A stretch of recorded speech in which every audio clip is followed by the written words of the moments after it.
catalyst for change with the chance to thrive. Crystal is the one to stir up gifts and save lives. You get exposure, promotion, and marketing too. And advertise for business owners just like you. On Storytime, your interview is global. Virtual or in person, just come on the show. Yo, your story matters. Crystals will open the door. 40 years of experience, ready to give you more on Storytime. Get ready for Storytime. Hey, come on.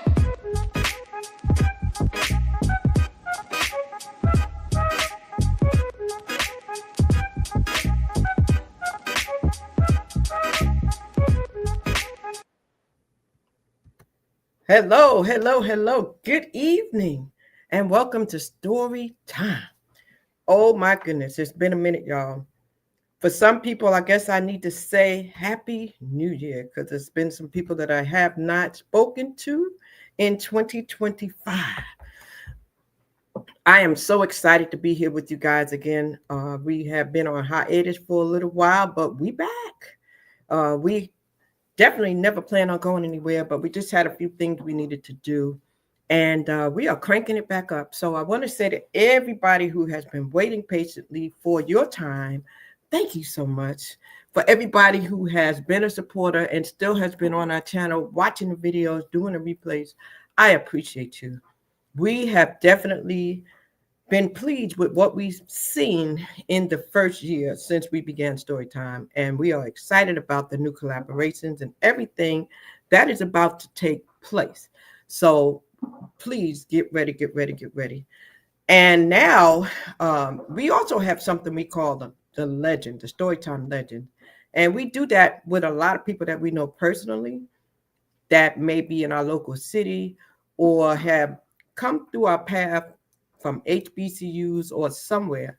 And tonight we're excited because tonight we have a young man that is a legend in this area for sure. And some of you may know him and some of you may not.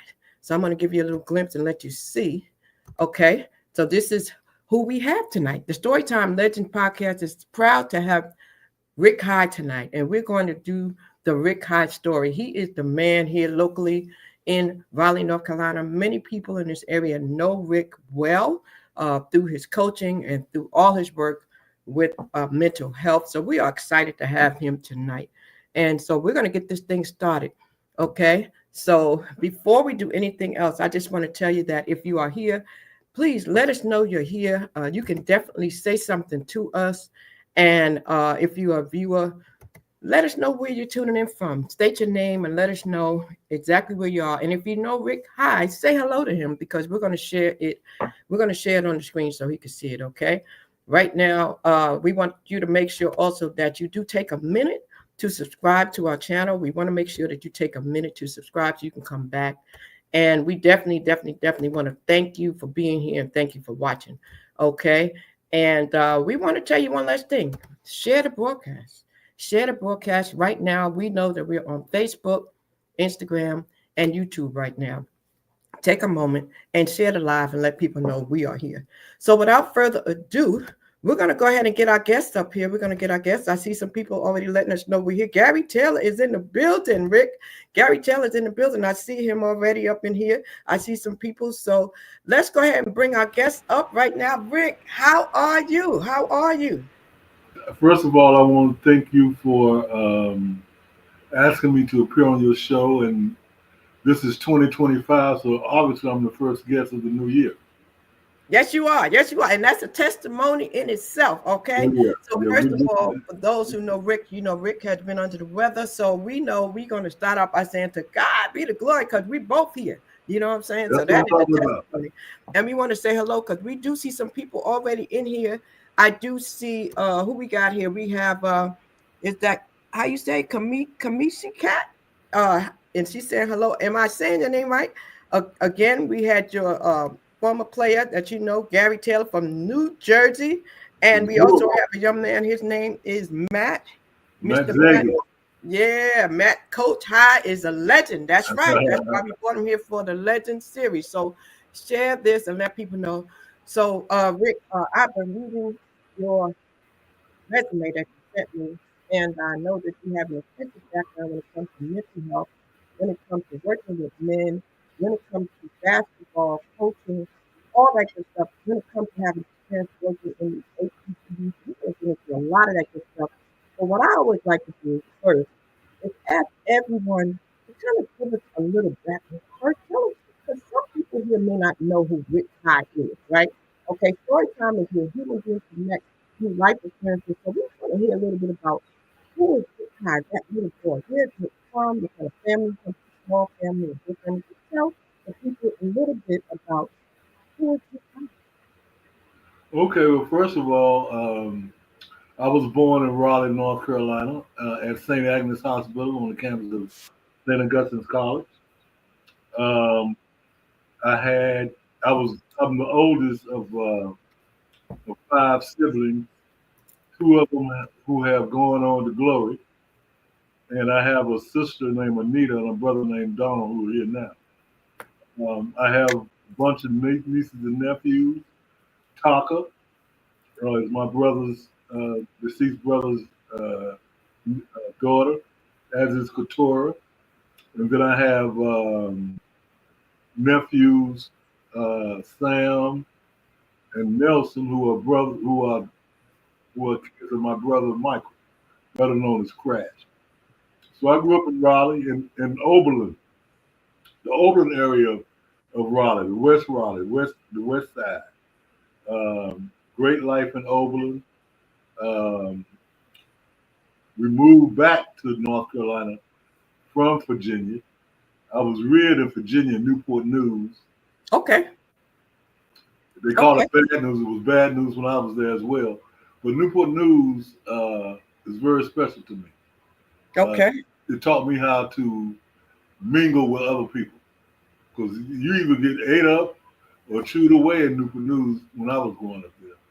So I Wow. really appreciate my time in Newport News. Now I do see somebody with the last name High in the building. Anita High. Is that one of your sisters? Yeah, that is my only sister. And Cece said, I'm tuned in to see my brother. I love the love. I love the Yeah, love. she's Okay. a And good so human let me being. turn my mic down just a little bit, just in case I heard somebody say, I want to make sure I'm coming in clear. So thank you so much. Let me know if I'm clear enough to you. And so, Rick, that sounds amazing. Family is so important, isn't it? You Oh, know, without a doubt. oh my goodness. And as we get older, I'm recognizing that more and more because when we were young, we don't really pay it much mind. But when Mhm. we get older, we start to see people going on to glory and leaving us. So it's definitely important, you know.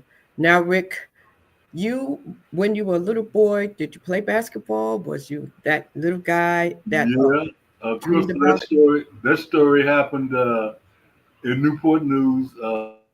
And Paul Lawrence Dunbar, my first mentor, um, when I was in the fifth grade, had us out doing layups. Mr. Bako, Coach Bako, he's a legend in Newport News area. And when I made that first layup, Crystal, I was hooked. So after that period of time in my life, we moved to North Carolina, um, where there were more basketball. But believe it or not, there were not a lot of basketball goals in Okay. Newport News when I grew up. Everybody was playing football. When I Wow. came to Raleigh, there was some out in West Raleigh and Oakland. There were a lot of goals, and that's how I picked up the game. Well, you That's know what, Rick? Raleigh is changing. Raleigh is changing before our very eyes. There's some people that will come through here that we know that attended, our HBCU here. And if you haven't been back, you may not recognize it because the trees are gone. And I'm sure a lot of the deer have run. They are building up around here, guys. So you may not recognize some things if you come back in this area, you know. Now, Rick, I know you have about 25 years of experience working with four historically Black colleges and university. What were the four? I know you were at St. Augustine's. I know you were at St. Paul. What were the other two? the other two were Clark Atlanta, Denmark Tech, and one more Virginia University at Lynchburg. Wow, I wow. was at all of those. And what's so interesting about our HBCU culture? It's like a cookie cutter type of situation. Most of the presidents lived on the campus. Um, Everything was like St. Aug and St. Paul's and all these other schools are typically were the same during the time I was there. The kids were great. You know, you get a lot of kids who didn't think they could make it come to college, they found out they can make it just like the other kids. So that's what I liked about working at the HBCUs. Well, out of all four, I don't want to make you choose, but which one stands out to you the most? St. Law. And of course, that makes me happy because that's where we met. I just realized you started there the year that I graduated, so that's where we met in 1982. No, I started at St. Aug in 1971. Okay. I thought I read something. Well, you were working. Yeah, when I started working there. And that situation happened like this. I was working for the News and Observer / Raleigh Times as a sports reporter. And I got that job by default because nobody else wanted to do it. That was right at the start of integration. We were having lunch in the cafeteria at the News and Observer, and I asked the sports editor how come nobody wasn't covering Shaw and St. Augustine. He said because nobody want to do it. Wow. So of course I volunteered to do it, and it was a very enjoyable career. I saw a lot of good athletes on the high school level during the 70s. Well, let me ask you this before we go into that, because I know that you also worked in Wake County from 2010 to 2014 as an in-school suspension coordinator for Wake County High School. And I think that's very important, Rick. You worked with many men in this area as a counselor, a coach, or advisor. And what have you noticed now that is missing that you may have seen when you were back in the field? A lot on our side, mostly black and brown, is parental involvement. The parents are not, to me, they're not as engaged as I would like to see them be engaged in the educational growth of their kids. And a lot of parents send their kids to school so that the school can discipline them. My blessing was in Wake County, most of the kids I was at Garner Magnet. So a lot of the kids that went there were either their fathers or mothers went to St. Aug or they're from Raleigh, and I knew them. So I had that community connection with them. So I didn't have too much of a problem. And now the mental health of these young people is a concern to me because I noticed during the COVID era, kids haphazardly would get online and do their work. And I think that COVID, and we didn't get back, and in our communities, in our black communities especially, we deny the fact that we need mental and behavioral health support. And we got to get out of that. And I know that because you worked in mental health as a qualified specialist back in 2014 after receiving your master's degree, you would recognize something like that. A lot of young men and a lot of families are broken. So definitely we do see a lot of trauma today. What would you say needs to be done if there were some parents out here now with your knowledge and expertise that they need to implement to try to reach some of these men that are being traumatized in 2025? You need to have a discussion. We need to open up to each other. It's not shameful for one man to open up to another man or to a group of men or a group of young men. I see a lot of that as a need because we can't wait on the government to do it for us because it's proven they're not going to do it. It hurts me when I see these 12 through 18-year-old kids carjacking, doing these gang banging stuff, breaking in people's houses and stuff like that. I got a lot of my experiences working in two tough cities in the United States: Chicago, Illinois, and Cleveland, Ohio. Chicago, I was on the west side, and I'm telling you, the kids up there don't hang out in groups of like 4 and 3 and like that. In Chicago, North Lawndale, where I was, the kids be like 30 and 40 in a group. So when you have drive-bys, that's why you see the figures so high in Chicago.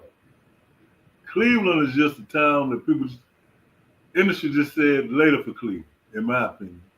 And, people going to survive, so they're going to do what they need to do to survive. But I enjoyed both experiences while I was in those two towns.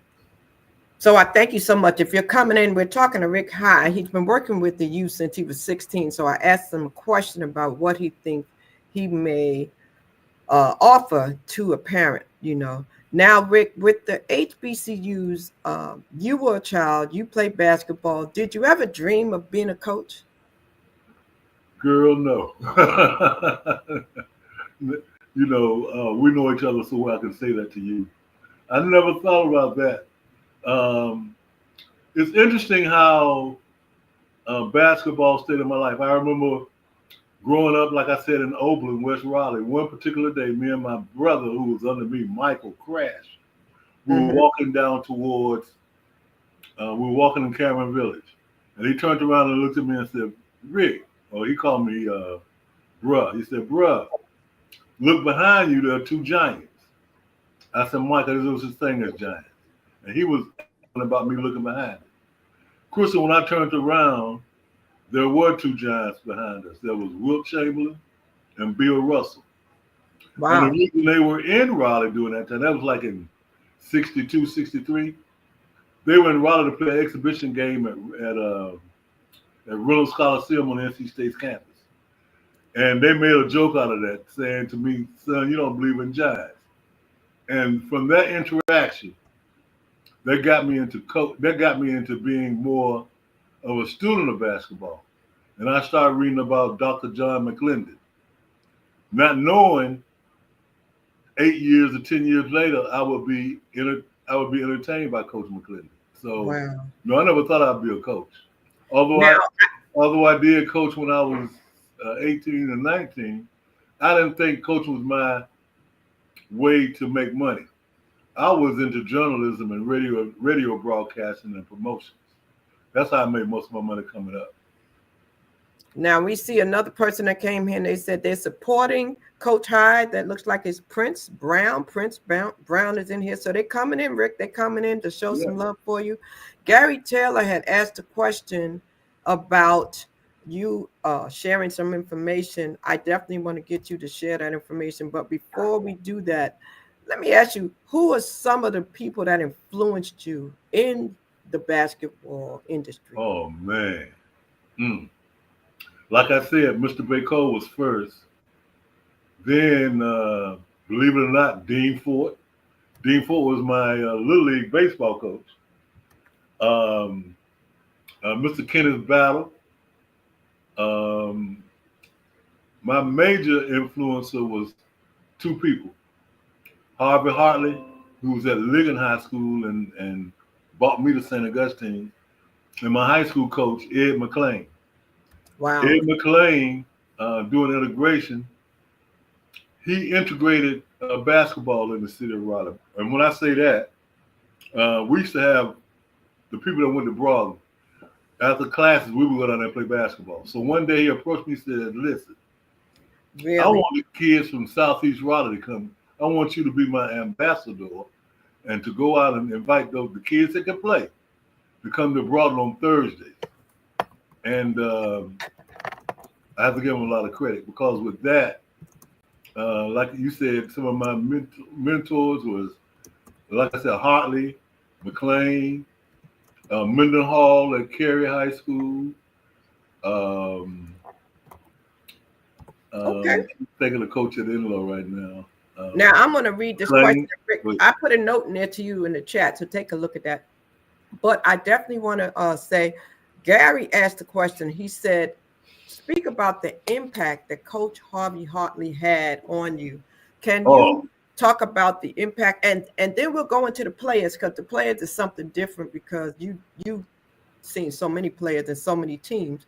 But first, let's talk about the impact that Harvey Hartley had on you as a person and as a coach. I'm gonna do because it was one and the same, Crystal. Coach Hartley not only coached basketball, he coached people. There's not enough words in the English language to describe the impact Harvey Hartley had on Rick High. Wow. First of all, he totally believed in me, and he shared some of the most important things at St. Augustine's while we were there. When Coach Hartley brought me to St. Aug, we had a discussion about a month prior to that. Mm-hmm. Well, see, what people don't realize, a lot of this stuff happened right after as integration was taking hand in this area. And Harvey Hartley was a special assistant to the governor of North Carolina for minority affairs. Really? Yeah, but Coach Hartley, he wasn't a political man. Terry Sample was the governor at that time. And I used to ask him all the time, because we would meet for lunch. Coach, you gonna get in it? No, I'm not gonna ever coach again. Da, da, da, da. But, Dr. Prezel Robinson convinced him to take over as the athletic director and basketball coach at St. Aug. So he brought me over there. And Coach Hartley's 4 pillars for athletics was to first be compliant, meaning be sure that when we get into this thing, that we're gonna follow the rules and regulations set by every organization or athletic organization that we were in.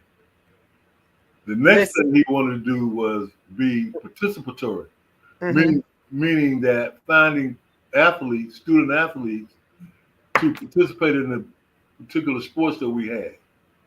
The third thing he stressed was be competitive. And we've done all those other things, those other 3 things before. Let's do the thing to be competitive. And the 5th thing he stressed was championship. And I'm proud to say that during his 10-year thing, we were all of that. We were all of that. Because when we first got to St. Aug, they had men's basketball, they had fencing with the swords and all that. They had somewhat of a track and field team. They had club soccer. They had baseball. When Harvey Hartley, after about 10 years as the athletic director, we had 16 sports, and we played championship on all levels. Man, wow. Now listen, I gotta let you know this. We got 2 other legends in here. I did the interviews with both of them. Anthony Bogan just popped in, another 4 times Hall of Famer, and also one of our Storytime legends. So I am just so honored to have 2 other legends in the building right now, Gary Taylor and Anthony Bogan. So hello to both of you. Thank you for coming through. Now, so St. Augustine, as we knew it as college and university, has so many great coaches. I mean, from the Henry White, the Dean Fords, the George Pup Williams, there's so many more assistant coaches and people. And then there was some great athletes that came through the campus as well. Now, I know you went to 3 other schools, but we're talking about St. Augustine's right now, though, and I might be a little partial. So yes, I'll admit that. So let's talk about the athletes that came through St. Augustine's University. Let me swallow some of my water on my Storytime cup. I do have cups, y'all. So I'll go ahead and pause for 1 second. Let's talk about some of the athletes. Let's talk about the championship team that we had and some of the players that came out of St. Augustine's University that went on to do bigger and better things in the industry. Are you talking just basketball or athletics, period? Because we had a lot of... whichever ones you can share, because see, you have knowledge that some people may not be aware of. So please enlighten the viewers about who came through the HBCUs, even if they were at the other 3 as well, or even if they were some of your former players that actually went on to do bigger and better things, whether it was the NBA, the NFL, or anything of that sort. Okay, well, unfortunately, when we first got to St. Augustine, they had cut out the football team about 5 years before we got there. But, and I hate to use that conjunction, but St. Aug has a storied history of great athletes. Baseball, oh man, Razor Shines. Who would think a guy like him? He was a great baseball player for on the HBCU level. He made it to the major leagues as a player and as a coach, manager. We had other players that played baseball who made it to the minor leagues. track and field, Coach Williams did a remarkable job with that. All the Olympians and all Americans that he had. I remember he brought one kid in. Well, he's not a kid. I remember this brother he brought in named Harry Freeman. And Coach Williams came, he said, homeboy, this boy gonna sit all kinds of records. I'm thinking Freeman, or we call him Freeway, we're thinking that he's a sprinter. But one morning as I was going to church, I saw Harry Freeman running from Glasgow Street, and I went to church in West Raleigh. When I came out of church, he was running by our church back towards St. Aug's. Harry Freeman was St. Aug's first and the CIAA's first long distance All-American. Wow. Coach Williams did so much with that. With basketball, the only one that I can remember that made the NBA was Kenneth Foots Bannister. Although we've had a lot of basketball players at St. Aug to go overseas and play basketball in Australia, Portugal, Dominican Republic, parts of South America, New Zealand, and in the Far East. So when the CIAA was at its best, when they had like 14 to 12 teams, we saw NBA scouts in our gym all the time.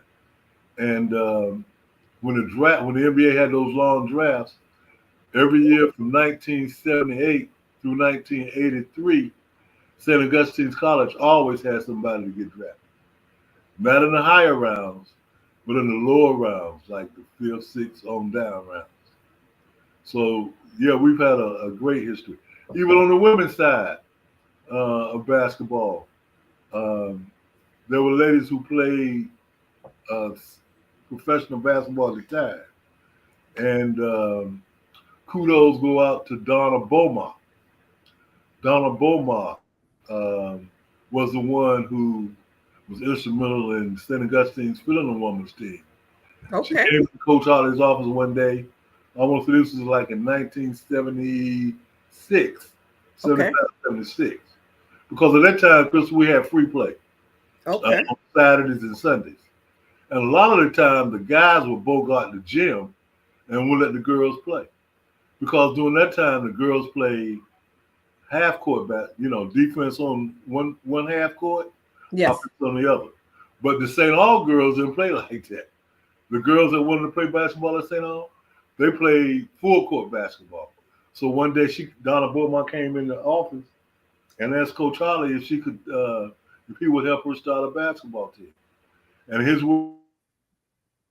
words, he told her, "You handle it." And in 2 days, she came back with everything that you needed. And we petitioned the CIAA then, although the rest of the schools weren't on board. 2 years after that, the CIAA sanctioned women's basketball for the CIAA. So you could say that, you could loosely say that Donna Beaumont, her girls, and her friends started not only basketball at St. Aug, but was more creative and started basketball in the CIAA. Okay, Donna, I'm gonna call Donna tonight and tell her. Let me get Donna on here. Let me find out Donna's a legend too. Mm-hmm. You know now, so you have some more people popping in. Pamela Murphy says hello.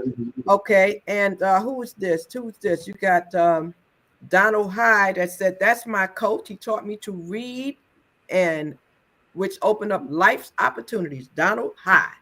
So thank you so much for popping in. Yeah, give him his flowers, y'all. A lot of time people don't get a chance to give people their flowers until they're gone. They up there giving comments, at the funeral.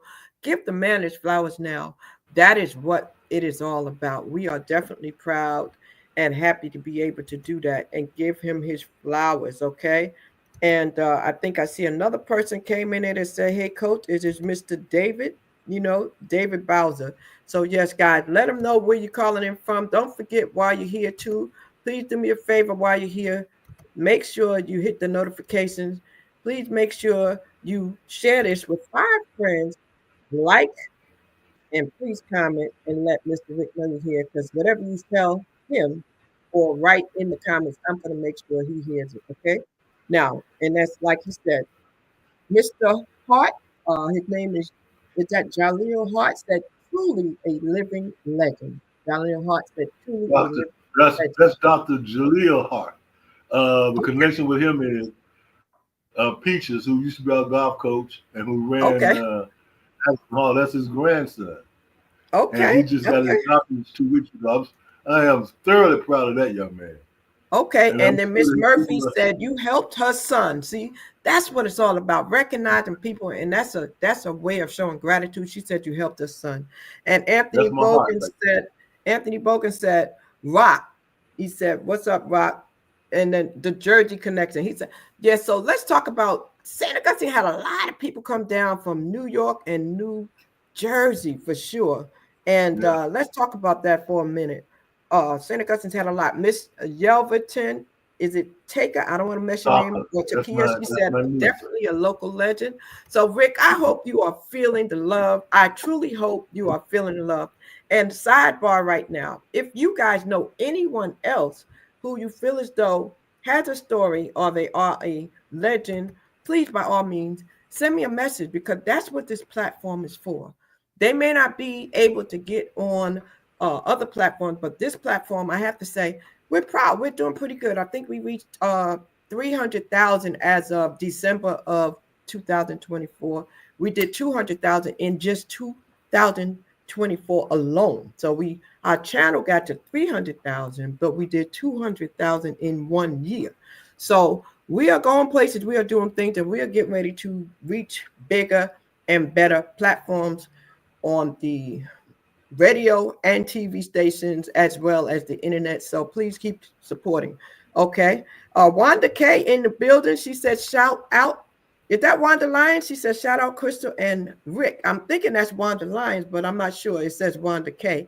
But we are showing love to the women and the men, and I'm so excited. I'm glad you shouted out the ladies.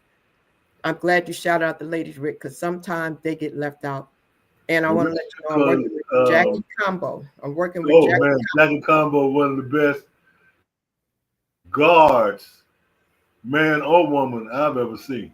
She was, she put terror in most of them teams' hearts. We had some, St. August had some awesome female basketball players, man. Yes, they have. And we're going to highlight them. We're going to highlight them. Jackie Combo. Yeah, you know the team that you played with. To have a sister named Carolyn Brown, she was awesome. Ida Wolf, Ruby Grant. Yes. Those And they're coming to story time, y'all. Jackie Combo and I actually text tonight. We're going to bring that team, working with Gary Taylor to bring that championship team. We're gonna give everybody opportunity to let their legacy be seen and heard here on Storytime because it's time. It's time for people to know the legacy needs to be laid out, and so we are providing a platform for that. That is a Scooter or Scudder. Hey Rick, love my brother. It's I don't want to mess the name up. You see the name there, Rick? Yeah, Scudder. He's in Texas now. He helped me a lot when I was in Cleveland. He taught me about the youth and the environments of Cleveland, Ohio. LJ Scudder Bettis. Okay. Good brother right there. And you got another one there. My hero as a child. I love you, cuz. Reed Williams said he's sending love and he loved you. I am absolutely ecstatic about the love. Rick, we know just recently in the last year or so, you had some medical challenges. I don't know if you want to talk about it or not, if you want to share your testimony, but I'm just excited to be able to have this conversation with you because a lot of times people don't get these opportunities. They miss them. So anything you want to share to people after what you have been through in this last year? Yeah, I want to. First of all, let me thank you for staying, for being persistent in getting me to appear on your platform. I really appreciate that, Crystal, from the bottom of my heart. I really do, and I do want to share the issues I've gone through medically, because hopefully it can help somebody else. And what it has shown me is that the Spirit of God really does exist. Because I've had ailments that would take anybody else out. I'm talking about they wouldn't be here now. I was diagnosed with chronic heart failure. I thought I had that under control. Um, 2 years ago at St. Aug's Homecoming, I was feeling woozy and dizzy, and some of my basketball players from my youth days, the Shabby League, were my guests at homecoming, and they took me to the hospital, and the doctor did X-rays on me, and come to find out, I had what is called a AAA, a Widowmaker, which is an aneurysm of the abdominal area, and my aorta had swollen to 10.3 centimeters. Wow. The aorta itself is only 2 centimeters wide. Wow. So on 3 days before Christmas, I went to see my vascular surgeon, Dr. Delavue. Wonderful, wonderful, wonderful human being, wonderful sister. She told me that my aneurysm has shrank down to 6 point something centimeters. Now only God can do that. Then after I incurred that, after I got over that situation, I was diagnosed with stage 4 prostate cancer. And I want to urge all brothers, get your prostate checked. Because what I'm going through, I don't want that to be done to any human being. It's a difficult situation, but like I said, I look forward to God's breath. Let me put it like this. When I lay down at night, I cry myself to sleep. I do what Jimmy Valvano suggested that you do. And God, I want to thank God for putting me with him when he was at NC State. But Coach V was quoted as saying, you got to share your human emotions. You got to cry, you got to laugh, and you got to think. And I do that constantly, and I don't care who knows it. But I got a lot of good prayer warriors. I post my situation online when I was going to chemo, and based on that situation, my doctors at Duke Hospital, Duke Raleigh Hospital, Dr. Ramalongolo and his fine, they awesome. He's an awesome oncologist. They got most of the cancer, but there are still some that was resistant. So the next week or two, we're going to look at another therapy to see if we can arrest the cancer. The cancer will never be cured. It'll just give me a better life and a better lifestyle. Yes.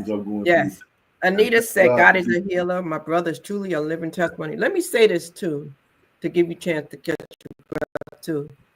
Rick, you said something. You said that your players or your team or some of the former students, they saw you when they took you to the hospital. I want to say to everybody watching this live, please pay attention to your family. Please pay attention to the people. A lot of times you could be in a room with someone and they may be in distress, and it is very important that you recognize that. So they saw him in distress and they took him to the hospital. I believe you were at the game and you were on campus, right? So my tailgate. Pay attention to one another, because you could save someone's life. And even if you hear them on the telephone, if they don't sound right, send somebody over there to do a wellness check. Go by, knock on the door, call somebody, know people's behavior patterns. And if they don't sound or look right, be nosy. Go, knock on the door. It is so important. So I'm glad you said that, Rick, because we have to do more of that. Do you agree, Rick? I agree 100%. Because sometimes as you don't have to have a athletic state of mind, but sometimes as men, especially black men, oh, this gonna go over. Oh, I ain't got to do this and that, but you have to do it. I mean, I did. There were some times that I should have gone to the doctor and didn't, but there were a lot of times If I stub my toe, I'm at the emergency room, or I'm at urgent care. I'm at because it's so hard to get these doctors now. The prostrate problem, I don't know, man. I'm dealing with it, and I keep a positive attitude about it because if I didn't, I don't think I'll be able to do this piece here with you, Crystal. And I appreciate. There's too many people for me to name that call me every day, and most of them were guys who I played basketball with, who I coached, or who I coached against. I've got a few guys, Reggie Gaines, who played at Winston-Salem, Duncan Hines, who played at Hampton. Um, I didn't realize the impact I had on those guys, and they would call me and express to them and express to me what I what I meant to them. My man, Coach Sam Hanger, who I met at Greensboro College, who coached at Fairville State and Winston-Salem State. We talk constantly. There's a fraternity of just people in the basketball world who calls me. And outside of the basketball, I've got football guys. I've got everybody. I didn't know I reached so many people, Christian. I've had folks call, like the man, the little brother of Matt Zeggy. I met Matt when he was 11 years old in Cleveland, Ohio. A basketball junkie. I was blessed when his mom and dad let a upper class white boy in the Midwest come spend a whole week with me and my family in Raleigh, North Carolina. Wow. And he was better for the experience as we were better for it.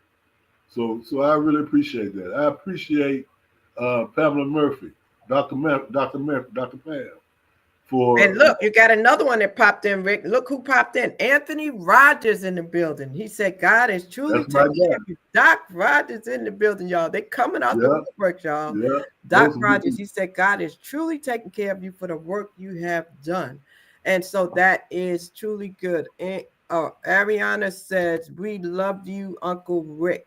Definitely. Okay. And then you have someone here from university coach, so that's good. Let me ask you a few more questions because I see we have a lot of athletes in here. Okay. So the championship team, take me back to St. Augustine, 1981, was it? When we had that championship team. What can you tell me about that group? We had a powerful group from New York, New Jersey. There were so many of them. I think that's the team that Bogan and Reggie Mack and Gary Taylor and all of them were on it.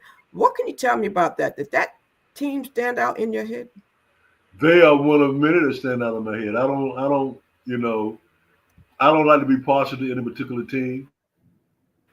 If there was one I was partial to, would be the 1977 team.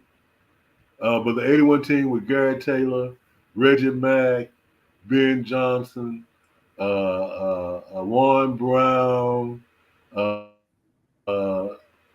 I hate to keep naming because I'm going to forget somebody. Yeah, you don't want to forget. But guess what? We're bringing that team. Gary is gathering them, and we're actually going to bring that team.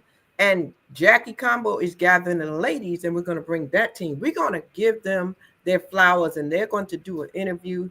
And like I said, Rick, if you know any other players from any of the other schools now, because I don't want them to say, boy, she talked about that St. Aug. Anything or anyone that you want to highlight from any of the other three HBCUs. I don't want to not give you the opportunity from the other three HBCUs, St. Paul's or any of the other three. St. Paul's, there are some guys I want to recognize. Oh man, that situation was God sent me there because God and my sister Anita. I was complaining and moaning, and she took me to the side. She said, "Look, boy, you've been around basketball all your life. This school has asked you to come in. You don't want to go to coach basketball?" So I went. There were some good kids there. Dwayne Shell, who is a partner of mine today. We do premium cigars together. Zola Manitola, who was from France.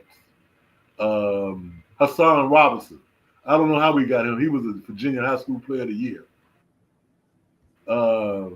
Had a big boy named Derek. I want to say Polk. Derek was 6'11". He was the CIAA player. We had a good time at St. Paul just didn't have the resources. And then I want to give kudos to Dr. John Waddell, who brought me down to Denmark Tech in South Carolina. And he wanted me to coach a team, but I didn't feel like coaching.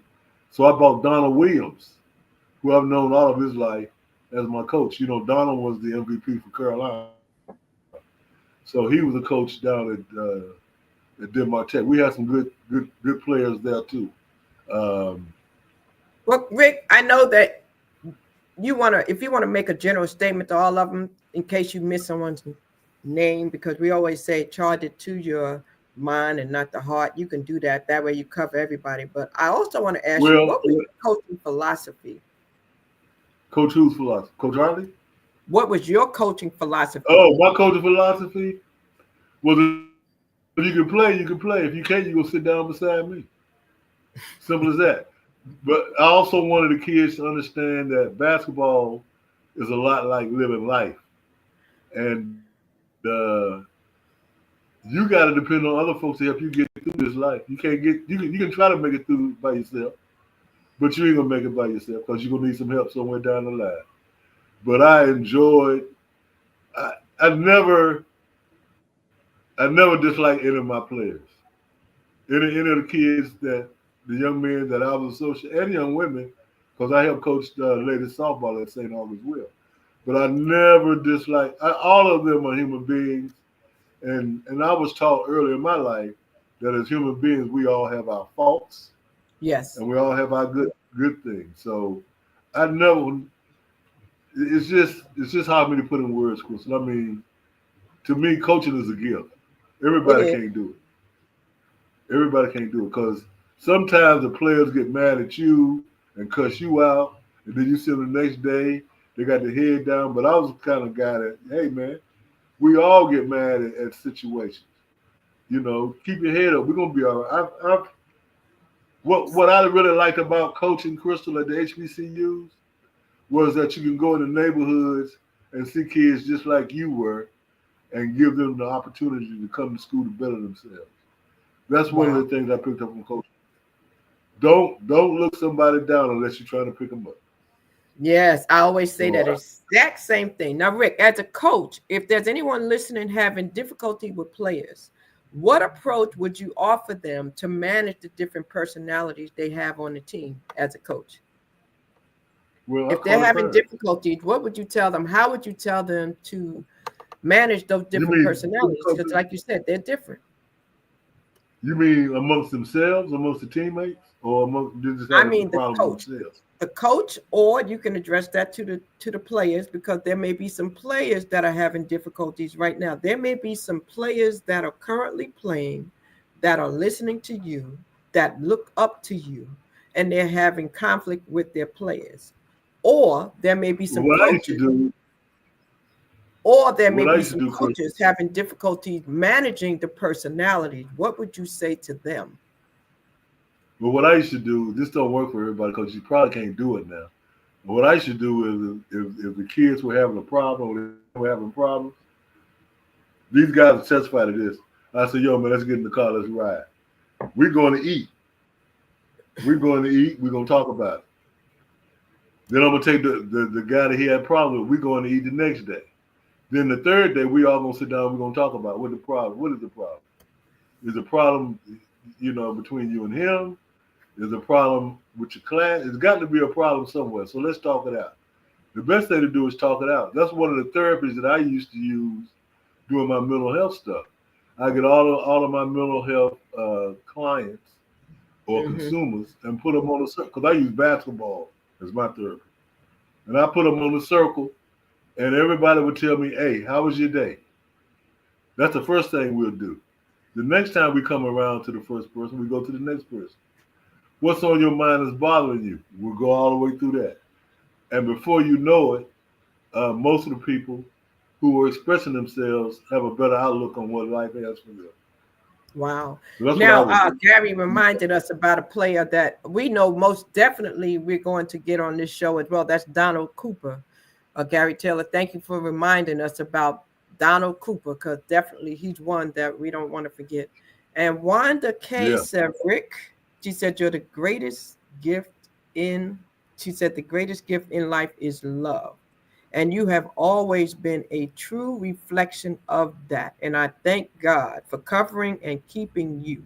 He's not done with you yet, my dear friend. Continued blessings from Wanda K. I appreciate Wanda K. She's one of my dear friends. I don't have many female friends, but she's one of them. I have maybe about 10 female friends that I can, you can hit them in the side and say, ain't that funny or something like that. Well, that's a Yeah, blessing. I appreciate that That, one. Yeah, that's a it's a blessing. blessing. Yes. Well, It's Rick, a blessing. I appreciate you. If there any questions that I did not ask you or any topic that you would like to let the people know in regard to something that's on your heart about you, about anything, your career, or anything particular. Things on my heart now is I'm so appreciative of the prayers and the support that I'm getting while I'm going through this medical situation, which to me is going to be temporary because 2025 is a new horizon and there's a lot of good things that I got mentally that I'm trying to get done. I still want to help as many folks as I can help, that God would allow me to help. I want to thank the people down in, what's the name, in Bamberg, South Carolina, um, for allowing us to help them over Christmas. Me and a young man named James Mays, who's a former Ghana High School athlete and Clemson basketball player, he helped, we together fed 10 to 15 families for the Christmas holidays with the help of Walmart. So I feel real good when I can do stuff like that to help people Excellent. who need Well, help. one last thing I want to ask you, Rick, as we get ready to close out, because I don't want to keep you. I want to make sure you get your rest. You worked at 4 HBCUs. So many Yep. HBCUs are going through financial challenges. They're closing. They're having ups and downs. What would you say to those watching that are alumni of different HBCUs, watching this and feeling this, to keep them encouraged? What would your words of encouragement Well, be? of course, we can't do the things that got us to this point are no more relevant. We have to change with the times. We got to start doing more things like you got now. These platforms. We got to the HBCUs now have to get more involved in fundraising and changing the curriculum. And what has happened, what I've seen happen, and it's so disheartening, is the executive administration of these HBCUs were not tutored to be CEOs of the HBCUs. You can't run an HBCU like you can a Methodist college or William Peace. And the reason you can't run it is because you don't have the financial resources that those people have. And a lot of these presidents I've talked to in the past, and I still talk to some of them, their thing is, I'm not going out there begging nobody for no money. Well, then if you don't, you're going to lose your accreditation and you're going to lose your school. Because you got to get to where the money is.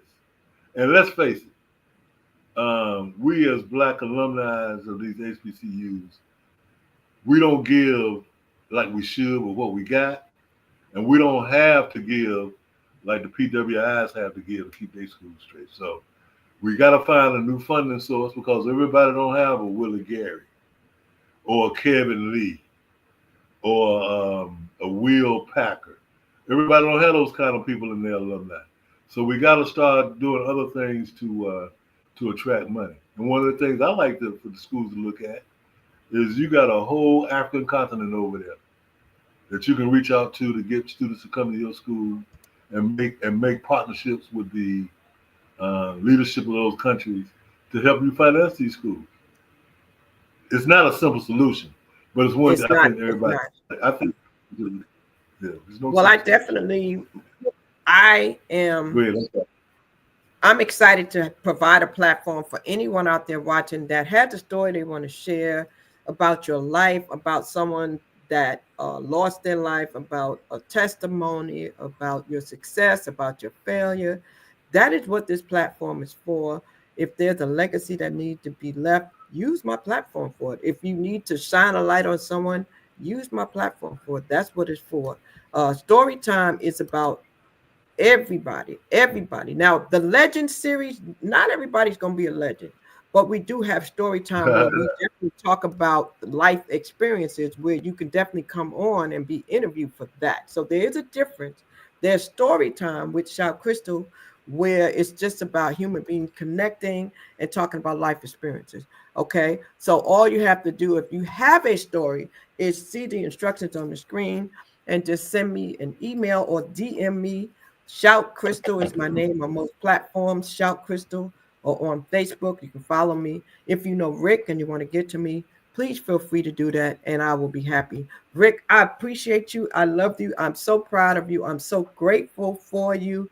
I am thankful to be able to be a catalyst to allow you to get the love that I've seen exhibited here tonight. Any closing comments to the people? Well, I will first of all, like I said, you can't compliment somebody too much in my mind. I really, really want to thank you, Crystal. When I grew up, people always told me to remember these words: please, thank you, yes sir, and yes ma'am. And I really thank you for allowing me the time on this platform to so people can see who I really am. I mean, uh, there's so much that we could have talked about, but I think we got the main things out that needed to be shared with the public. Uh, Again, thank you. Yeah, because this is about you. This is about you. You know what I'm saying? Bogey said, my man, he said he will never leave you. God got you. And D, it looks like D popped in, D Carter. And remember, those people, there will be more people that will come back and look at the replay because this will still be up on all the platforms: Instagram, Facebook, YouTube. It'll be available to share on email. So you will still be able to share this. So I want to thank you all for coming through. Please make sure you subscribe to the channel and go ahead and pass this along to those. You'll be able to click the link and just hit share and pass this on to other siblings or family members who may not have been able to come tonight to see or hear Rick. Rick, God bless you. I appreciate you. And we'll be in touch. You be encouraged. You continue to Thank do you. what you're doing. And know that just like Bogey said, God got you.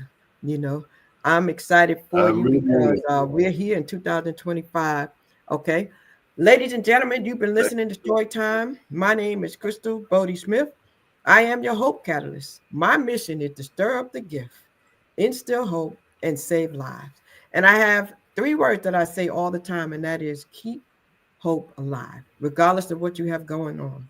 Just remember, all things work together for the good for them who love the Lord. So trust in him with all thine heart and lean not to thine own understanding. Acknowledge him in all thine ways, and he will direct your path. I thank you for coming through to Story Time. Once again, subscribe to the channel and please contact me if you have a story to share. And we'll see you next time on Story Time. We're here at 8 p.m. Eastern on Sundays, mostly on Sundays and sometime on Wednesdays. And we can do pre-recordings as well. See you next time on Story Time. Have an amazing evening. And please remember to keep hope alive. God bless. Bye-bye. you so